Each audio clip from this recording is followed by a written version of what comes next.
Kalau analogi kata, analoginya harus sama, teman-teman.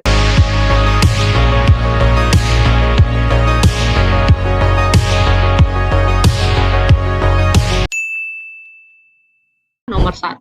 Semua hutan ditanami pohon kayu, sebagian pohon adalah eukaliptus. Jawabannya yang mana? Silogisme itu kalau di soal-soal, di U apalagi, dia juga mengedepankan logika kita. Misal gini, semua yang beroda 4 gitu ya, adalah kendaraan. Mobil beroda 4 gitu ya. Ya pasti dong, mobil beroda 4 itu misalnya mobil. Berarti kesimpulannya apa? Ya, kesimpulannya masuk logika lah gitu ya. Kesimpulannya pasti mobil adalah kendaraan. Jadi nggak mungkin dia nggak masuk logika. Maksudnya dia berlawanan dengan logika. Kayak gini lagi misalnya. Semua yang hidup di air adalah ikan gitu. Hiu hidup di air. Berarti kan hiu adalah ikan gitu misalnya. Semua hutan ditanami pohon kayu. Sebagian pohon kayu adalah eukaliptus.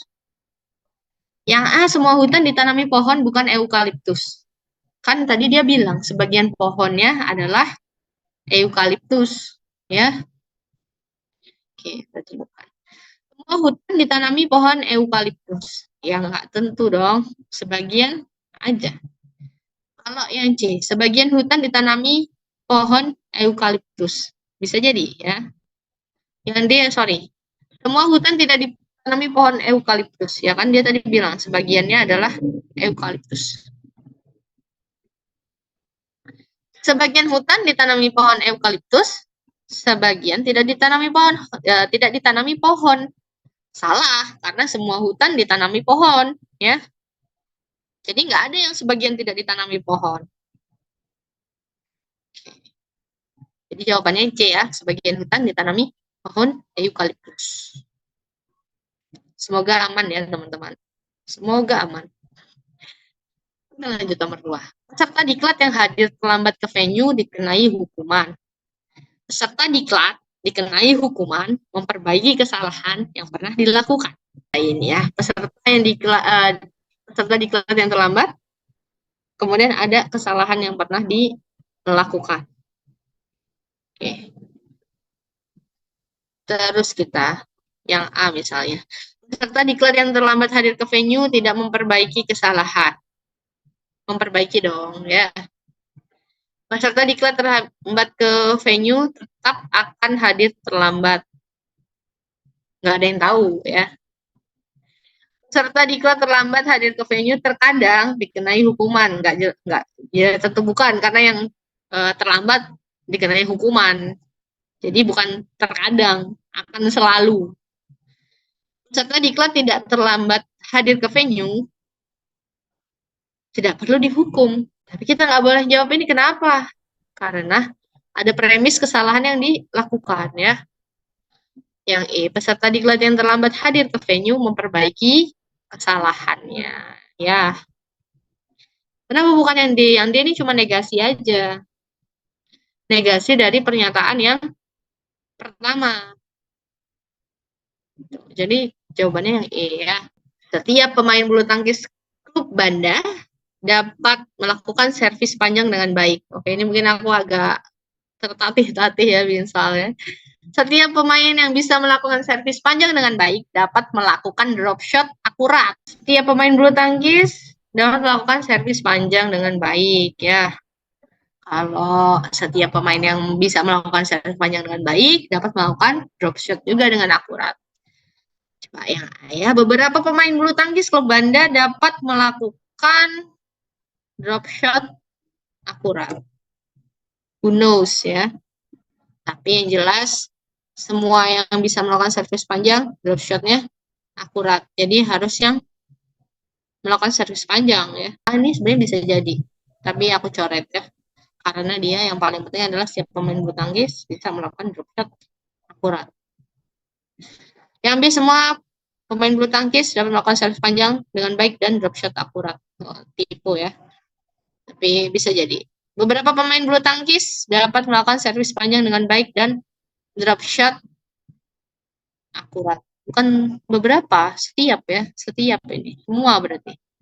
Beberapa pemain bulu tangkis tidak dapat melakukan servis panjang dengan baik, tetapi bisa drop shot dengan akurat. Enggak, syaratnya harus bisa servis panjang dan bisa drop shot. Enggak ada yang bisa drop shot tanpa servis panjang. Bukan berarti ya. Semua pemain bulu tangkis dapat melakukan servis panjang dengan baik dan drop shot akurat. Kenapa bukan dia, teman-teman? Karena pemain bulu tangkisnya adalah pemain bulu tangkis yang ada di klub Banda ya. Di yang E nggak ada klub Bandanya ya. Jadi nanti kalau ada di soal, ketemu soal yang kayak gini jawabannya, pilihlah ya jawabannya yang lengkap ya, sesuai dengan pernyataannya. Walaupun mungkin ada yang nggak ada di pernyataan, kemudian kita pilih jawabannya bisa jadi. Tapi maksudnya ini ya, pemain bulu tangkis kan sudah jelas ini di klub Banda. Ini dia nggak ada klubnya. Oke, jawabannya B ya. Bisa lah, ini B semua jawabnya. Bagian kayu bersifat kuat. Semua yang kuat tidak mudah patah. Menurut aku sebagian dengan beberapa itu sama ya. Beberapa itu kan nggak semua, nggak seluruh. Jadi dia cuma sebagian aja, berarti kan beberapa. Jadi kalau ada soal sebagian, ada soal beberapa, itu sama aja nih. Oke. Kekuatan berasal dari kayu? Ya enggak dong ya. Hanya kayu yang tidak mudah patah. Sebagian kayu bersifat kuat. Semua yang kuat tidak mudah patah. Kan hanya sebagian kayu yang kuat ya. Berarti ada yang mudah patah. Semua kayu tidak mudah patah. Hanya sebagian yang kuat. Lagi balik lagi. Kayu harganya mahal, nggak ada urusannya. Sebagian kayu tidak mudah patah. Jawabannya yang E. Bisa nih teman-teman. Semua penumpang pesawat Garuda menuju Surabaya adalah eksekutif Garuda. Semua yang masuk ke ruang eksekutif Bandara Juanda adalah penumpang pesawat Garuda yang menuju ke Surabaya. Yang mana ininya?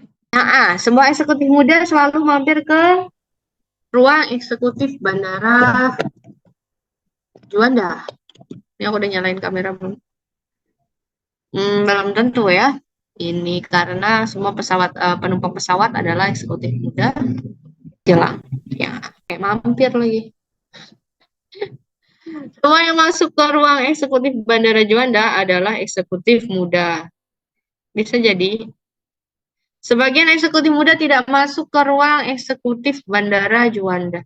Sebagian eksekutif muda tidak masuk ke ruang eksekutif Bandara Juanda. Nah, kan tadi semua ya.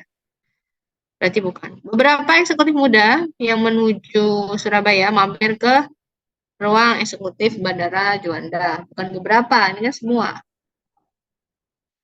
Sebagian yang masuk ke ruang eksekutif Bandara Juanda bukan penumpang pesawat Garuda yang menuju Surabaya. Kan tadi dia semua penumpang yang ke Surabaya adalah eksekutif muda. Terus yang masuk ke ruang eksekutif adalah penumpang dari pesawat Garuda. Bukan berarti ya. Jadi jawabannya yang B ya teman-teman ya.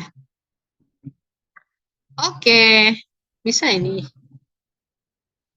Lanjut lagi. Semua ASN senang mengikuti pelatihan di BPSDM. Hari ini, semua ASN kementerian mengikuti pelatihan di BPSDM. Yang A, ada ASN yang tidak senang. Lah, kenapa dia tiba-tiba tidak senang? Karena kan semua senang mengikuti pelatihan. Kok dia tidak senang? Sedangkan pernyataannya nggak ada yang negasi ya. Jadi juga ini kesimpulannya jauh dari negasi. Oke. Sebagian ASN kementerian senang mengikuti pelatihan di BPSDM. Pernyataannya tadi kalau ASN pelatihan di BPSDM senang gitu ya. Terus semua ASN kementerian ini pelatihan, berarti semuanya harusnya senang, bukan sebagian aja. Oke, kita lanjut. Semua ASN kementerian senang mengikuti pelatihan, bisa jadi hari ini ASN kementerian ada yang tidak senang lah. Kenapa dia tidak senang? Harusnya dia senang dong, kan dia pelatihan. Semua ASN yang senang mengikuti pelatihan, semua ASN hanya senang mengikuti pelatihan di BPSDM. Ini apa bedanya sama yang pertama ya? Sedangkan kita ada dua premis. Jadi jawabannya yang C ya. Semua ASN kementerian senang mengikuti pelatihan di BPSDM. Oke, kita lanjut verbal yang ini apa kira-kira masuknya? Apakah sinonim, antonim, atau analogi? Pari, ikan. Kenapa nggak ikan pari sih? Mangga masam, jambu tangkai, burung bulu, sawi sayur, nasi ubi. Pari adalah jenis ikan ya. Terus kita perhatikan penempatannya, pari dulu baru ikan.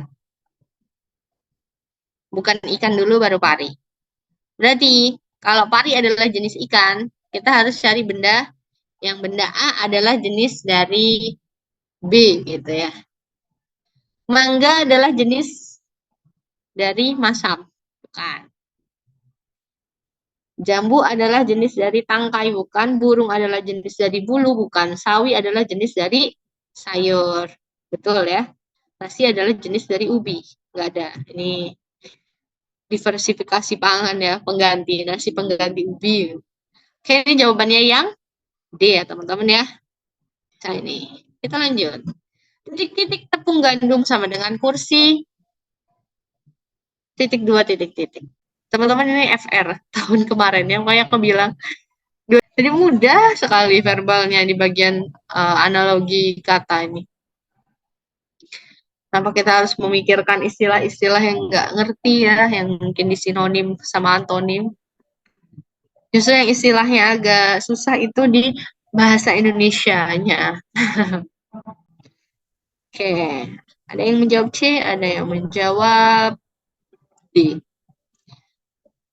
Kalau ada soal seperti ini, teman-teman, berarti dia ada analoginya di antara keduanya. Ya, kalau ada titik-titik, titik dua titik-titik, kemudian ada sama dengan titik-titik, titik dua titik-titik, itu berarti yang kanan sama kiri ada analoginya. Dia nggak mungkin sama, ya, tapi dia, kalau sama berarti dia sinonim, ya. Bisa jadi antonim, bisa jadi analogi kata kayak tadi ya. Coba gini misal teman-teman. Kita masukkan yang A ya. Tepung gandum hambar, jati, rasanya kursi, nggak mungkin. Yang A jelas bukan. Kemudian toko roti, tempatnya tepung gandum atau beli tepung gandum di toko roti. Perkakas beli tempat beli kursi atau kursi belinya di tempat perkakas. Nggak ada, dia nggak bilang toko perkakas. Juga bukan perkakas ya kursi. Kemudian tepung terigu sama tepung gandum. Sama apa beda? Terigu dari mana? Sama-sama gandum ya. Kemudian kursi sama meja. Mereka berpasangan. Nggak ada ini, nggak ada analoginya. C sama yang C ya. Sama-sama tepung ya. Apakah kursi sama meja sama-sama apa dia? Kan dia harus sama analoginya tadi ya. Kalau misalnya ada di satu tempat, dia berarti satu tempat juga kayak tadi. Ikan sama pari berarti ikan adalah bagian, pari adalah bagian dari ikan atau pari adalah jenis dari ikan. Sehingga sawi adalah jenis dari sayur. Jadi analogi penghubungnya itu sama teman-teman, nggak boleh beda ya. Oke. Kemudian roti, tepung gandum, kursi, kayu. Roti terbuat dari tepung gandum, kursi terbuat dari kayu. Atau tepung gandum, bahan roti, terus kayu adalah bahan untuk bikin kursi. Bisa ya. Kemudian pabrik, tepung gandum, kursi, mebel. Ini letakannya nggak sama. Kalau misalnya yang hilang di titik-titiknya di kursi, mungkin bisa nih ya, pabrik menghasilkan tepung gandum, mebel menghasilkan kursi gitu ya. Jadi kalau analogi kata, analoginya harus sama teman-teman. Nggak boleh berbeda. Jadi kalau misalnya tepung terigu sinonimnya tepung gandum gitu ya. Kursi harus yang sama sinonimnya. Kursi sama meja ini kan bukan sinonim. Jawabannya yang D ya. Ternyata nggak ada silangnya. Jadi jawabannya yang D. Oke, kita lanjut. Yang soalnya agak panjang. Oh. Sebuah studio penyiaran memiliki 5 juru kamera yang andal. Kalau ada soal kayak gini, silakan teman-teman bikin tabel, bikin gambar. Tapi jangan melukis ya, lama. Setiap juru kamera memiliki keahlian pada satu acara lokal dan satu acara nasional. Maksudnya lokal daerah berarti ya. Hanya salah seorang dari mereka yang ahli merekam kesenian lokal dari Jawa Timur. Cuma ada satu orang. Tapi di sini soal juru kameranya ada 5. Imron sama Andi ahlinya berita nasional, tapi nggak ahli ngerekam kesenian Jawa Timur. Berarti bukan Imron sama Andi dong ya. Oke, kita lihat 3 lagi. Lokal Bali dan Lombok. Dia nggak tahu ya. Berarti dia nggak tahu nih perekaman acara lokal mana yang dia kuasai. Yang jelas Lombok sama Bali bukan. Andy ini ahli merekam acara olahraga nasional bersama dengan Andi. Ahli merekam acara lokal Bali. Nah, kalau tadi kan Andi dia ahli di berita, berarti ini dia lokal, sukanya bisanya merekam acara Bali bersama Andy. Berarti Andy sama Andi sama-sama bisa ngerekam lokal Bali. Julius sama Seno merekam Jelajah Nusantara, tapi tidak ahli merekam acara lokal Bali. Berarti ini acara nasionalnya Julius sama Seno Jelajah Nusantara ya. Acara Lombok dikuasai oleh Imron dan Seno. Imron sama Seno acara lokalnya Lombok. Siapakah yang ahli merekam acara kesenian lokal daerah Jawa? Kita coba lihat. Tadi ya, Imron sama Andi misalnya berita-berita. Oke. Kemudian Julius lokalnya nggak tahu, di mana nasionalnya tadi juga belum tahu. Andy lokalnya lokalnya nggak tahu, nasionalnya olahraga, kemudian lokalnya Bali, sorry. Satunya lagi tadi Seno ya, Seno. Oh, tadi Andy sama Andi sama-sama Bali. Kemudian Seno ini sama Imron ya, sama-sama di Lombok. Kemudian untuk Seno nasionalnya Jelajah Nusantara bersama si Julius, kalau nggak salah. Ya. Seno sama Imran lokalnya tadi di Lombok, berarti yang kosong, the one and only one adalah si Julius ya. Jawabannya Julius. Lanjut di sebuah halte bus tampak 6 orang duduk berjajar. Ada Intan Savitri Messi, Bang Messi berangkat bersama dan duduk bertiga bersebelahan. Pokoknya duduk bertiga bersebelahan, nggak tahu kayak mana cara duduknya. Tapi gini cara duduknya, Vina, tiba-tiba ada Vina. Vina duduk di antara Messi dan Kelly. Ya. Kemudian Hani duduknya di paling kiri, sedangkan Intan duduknya di sebelah kiri Savitri. Pertanyaannya kalau Hani tukeran tempat sama Vina, sebelah kanannya Hani siapa? Kalau ada soal seperti ini, apa yang harus kita lakukan? Membuat apa? Yang pasti buat ilustrasinya ya. Nggak perlu gambar orangnya, kelamaan. Boleh pakai huruf-huruf ya. Pokoknya kalau huruf pertama di nama-namanya itu dia berbeda, pakai huruf-huruf aja gitu ya, supaya lebih cepat. Oke, kita coba. Hani duduk di paling kiri. Intan duduk di samping kirinya Savitri ya. Terus, ini ternyata tadi, sorry. Kita ulang ya, aku ulang saja. Ini, dia dari yang narasi pertamanya ya. Vina duduk di antara Messi sama Kelly. Pokoknya tengah-tengahnya ada Vina aja antara Messi sama Kelly. Habis itu Hani duduknya di paling kiri, sorry. Paling kiri. Sedangkan Intan di sampingnya kiri Savitri ya. Pokoknya ada Intan di samping kirinya Savitri aja. Apabila Hani tukeran tempat sama Vina, kita giniin ya. Siapa yang berada di sisi kanan Hani? Berarti sisi kanannya jadi Kelly ya. Oke, jawabannya yang B, teman-teman. Kalau ada soal kayak gini, kita nggak tahu. Apakah dia di sebelah kanan sama kiri ini ya, antara si Messi sama Kelly ini ya.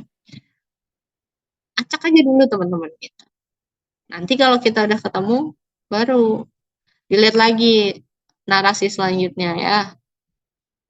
Karena kalau kita kebalik, wah pasti kacau nih cara pengerjaannya gitu. Sama jangan lupa tadi ya,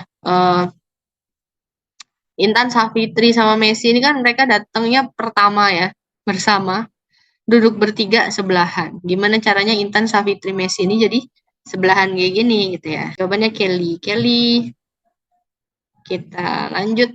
Pada sebuah rancangan percobaan terdapat 6 pot. Gila teman-teman yang pertanian udah biasa nempat-nempatin pot. Akan diisi oleh 5 tanaman.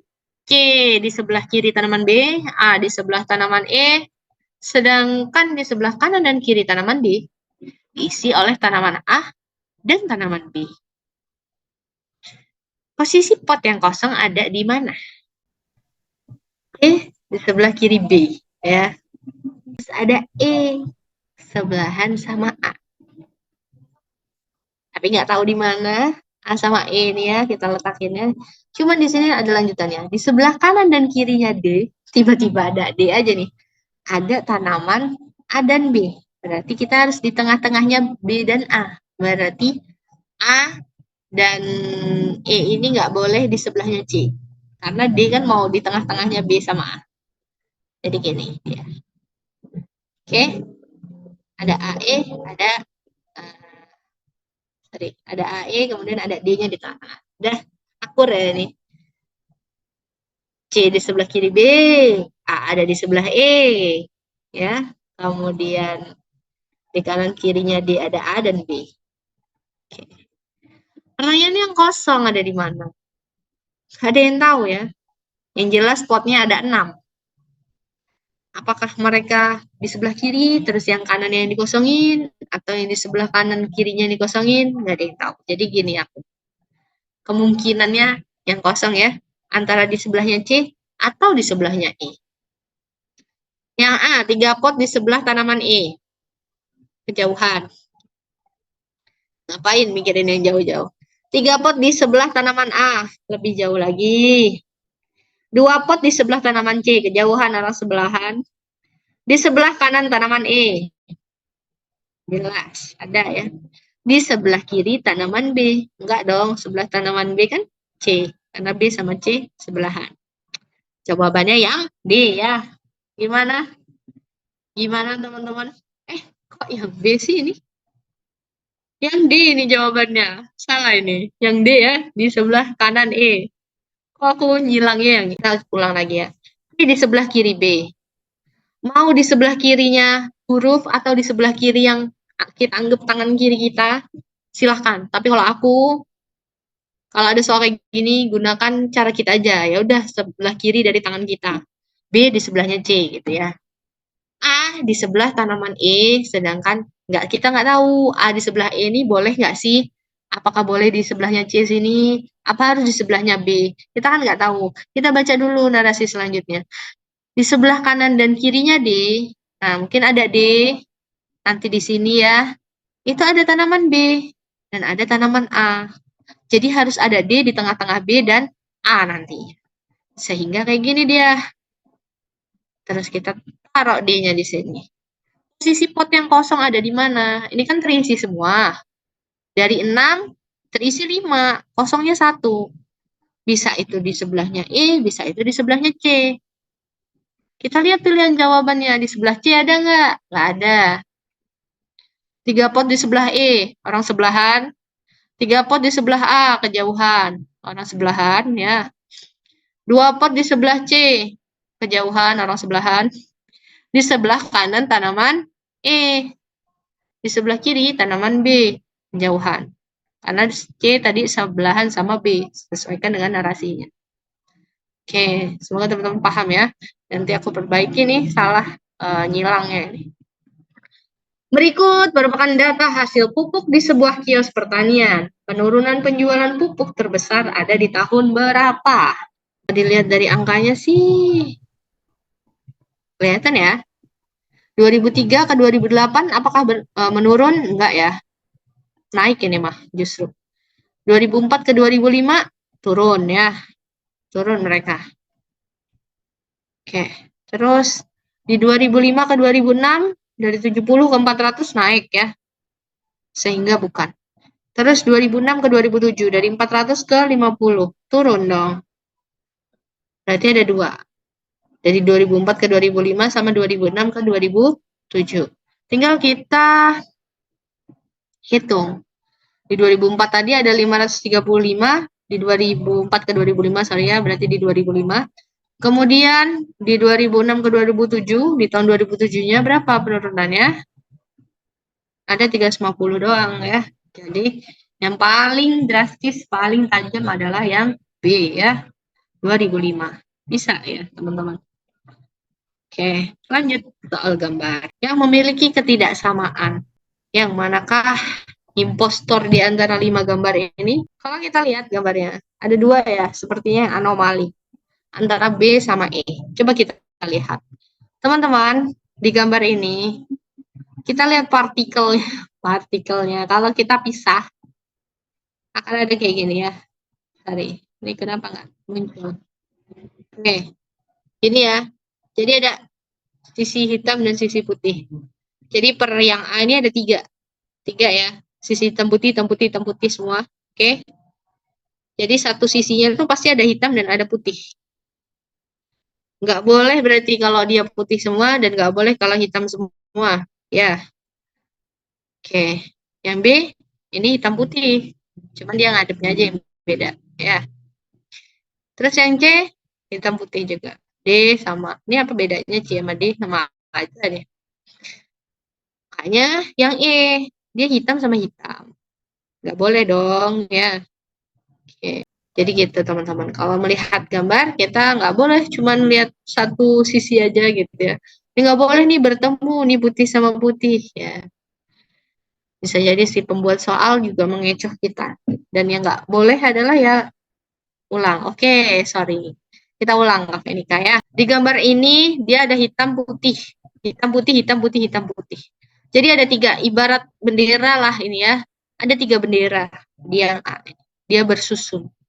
Kemudian yang B ini juga ada 3 bendera bersusun ya. Dan dia ada satu sisi hitam, ada satu sisi putih. Berarti masih aman. Yang J sama D nggak ada bedanya, sama. Kemudian ada yang E. Yang E ini harusnya satu sisinya hitam, satu sisinya putih. Tapi di sini sisinya sama-sama hitam. Di antara semuanya, impostornya adalah yang E. Ya, gitu. Jadi kalau melihat gambar, kita nggak bisa melihat satu sudut pandang aja gitu. Jadi kita harus lihat yang dimaksud di gambar ini apa ya. Mungkin akan sekilas kita ngeliat, oh B nih. Tapi lihat yang E juga sama dia ketemu. Tapi perbedaannya apa? Di B ini dia ada garisnya ya, ada pembatasnya. Berarti pada pembatasnya gini, dia bukan satu gambar doang. Ini ada 3 gambar di dalam satu pilihan jawaban. Oke, lanjut. Analogi gambar yang tepat menggantikan tanda tanya berikut. Yang mana? Ini analoginya ada 2 elemen yang harus kita perhatikan. Pertama, segi 4 ya. Terus di sini segitiganya tadinya baik-baik aja, dia diputer ya. Diputer jadi 90 ya sudutnya ya. Kemudian nggak 90 sih. Ini 90 dong, kan dia ke kanan. Ke kanan ke kiri.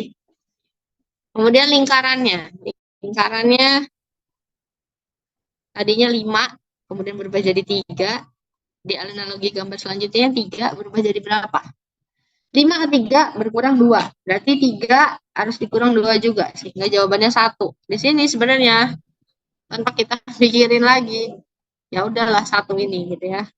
Karena yang kotak-kotak ini kan bukan jawabannya pasti. Karena harus sama-sama dia miring nih. Harus berputar 90 juga. Habis itu kenapa bukan yang E? Kan dia harus berkurang 1, bukan tambahan 1 ya. Inilah yang disebut dengan analogi. Kalau analogi itu lihat gambar yang kiri dengan yang kanan itu sama. Kata yang kiri dengan yang kanan itu sama. Itulah analogi. Itulah gunanya hubungan ya. Jadi harus ada hubungannya. Aman ya? Oke ya jawabannya. Kita lanjut. Ini tiba-tiba garis, tiba-tiba berbentuk. Manakah yang merupakan seri gambar selanjutnya? Oke. Serinya berarti setelah gambar 1, 2, 3, 4 ada gambar kelima. yang merupakan lanjutan dari seri gambar yang ada di gambar 1, 2, 3, 4. Kenapa A? Karena kita lihat, yang pertama garisnya ya. Ini kursornya mana hilang. Oke. Dari yang cuma 2 garis, tiba-tiba jadi 4 ya. Bertambahlah 2 garis yang di sebelah kanan atas deh aku bilangnya ya. Di kuadran kanan atas. Kemudian di kuadran kanan atas ini ketambahan lagi 2 garis ya. Nih terlihat ya, yang di oren-oren ini. Ketambahan 2 garis. Kemudian dari kuadran kanan atas dia ke kuadran kiri bawah. Ini bertambah 2 garis juga. Nah, berarti polanya kan ketambahan 2 garis, ketambahan 2 garis nih. Tapi kebetulan persebarannya nggak jelas. Ke kanan, kemudian ke kiri. Oke. Berarti akan ada penambahan 2 garis. Kita nggak tahu di sebelah mana. Jawaban A ada ya penambahan 2 garis ya di sisi kuadran yang sebelah kanan bawah. Yang B ketambahan garis 3 garis ya. Ada di kanan bawah, kemudian ada di kiri atas 1 garis. Yang C hanya penambahan 1 garis di kuadran kanan. Harusnya 2 ya. Yang D kebanyakan ya. Yang E nggak ada bedanya dengan C tadi. Ada yang nanya apa bedanya? Nggak ada. Dia juga cuma penambahan 1 garis. Sehingga jawabannya yang A ya. Jawabannya yang A.